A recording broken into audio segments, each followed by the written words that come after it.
Bonjour, dans ce tutoriel, je vais vous montrer comment réaliser un dessin sur un parchemin. C'est un tutoriel qui n'est pas très compliqué. Si vous êtes débutant, vous devriez y arriver assez facilement. Alors c'est assez intéressant parce que voilà, on peut mettre une véritable image. Vous voyez, si je clique là, vous voyez, c'est une vraie photo. Vous pouvez le faire avec n'importe quoi. Le seul petit problème qu'il y a, c'est que quand on va appliquer l'effet, vous voyez, ça fait un trait foncé un peu autour. Parce que là, elle est détourée, donc ça fait un contour. Voilà, si elle n'était pas détourée, ça fait un cadre autour, vous voyez. Ça, vous pourrez le gommer. Soit vous le laissez, soit vous l'enlevez. Ça dépendra tout du dessin que vous aurez choisi pour mettre sur votre parchemin. Alors, voyez, on peut réaliser un effet comme ça. Là pareil, si je pars avec cette image pour arriver à ça. Vous voyez, c'est assez concluant quand même. Et on peut en faire d'autres. Donc celle-là, on peut faire ça aussi. Vous voyez, là c'est pareil, on part de cette image et on arrive à ça. Ça reproduit bien l'image, on ne perd pas grand-chose. Bon, eh bien, je vais tout fermer et on va passer au tutoriel. Je vous dis à tout de suite.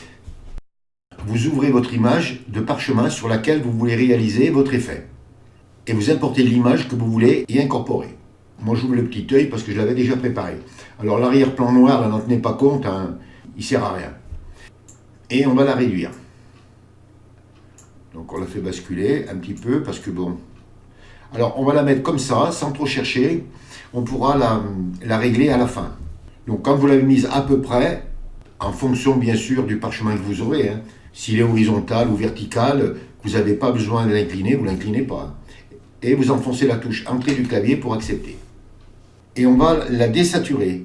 Pour ça, vous enfoncez la touche Maj, CTRL et U. Et on la met en noir et blanc. On reste à droite sur la palette des calques, vous activez le calque noir et blanc et vous le dupliquez, CTRL plus J. Et là, on va le mettre en négatif. Pour le mettre en négatif, vous enfoncez la touche CTRL et la touche I du clavier. Vous voyez, et ça nous le met en négatif. Et on va changer son mode de fusion. Pour ça, on vient sur Normal, vous cliquez et vous allez mettre le mode de fusion densité linéaire moins ajout. Et vous cliquez, vous faites un clic gauche. Et votre dessin disparaît. Alors ça, c'est normal, ne vous inquiétez pas, on va le récupérer. Donc on reste sur notre calque et on va le convertir en objet dynamique. Vous faites un clic droit, ça vous ouvre un menu déroulant. Et vous venez ici sur Convertir en objet dynamique. Et vous faites un clic gauche sur Convertir en objet dynamique.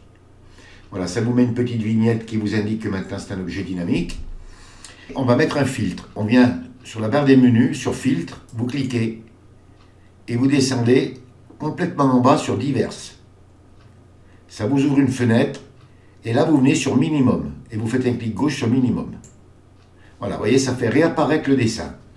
Donc vous venez sur votre fenêtre, ici là, sur Conserver, vous mettez sur Perpendiculaire. Alors moi je le laisse sur Perpendiculaire, mais vous pouvez essayer sur Arrondi si vous voulez. Ça fait un peu moins ressortir les traits.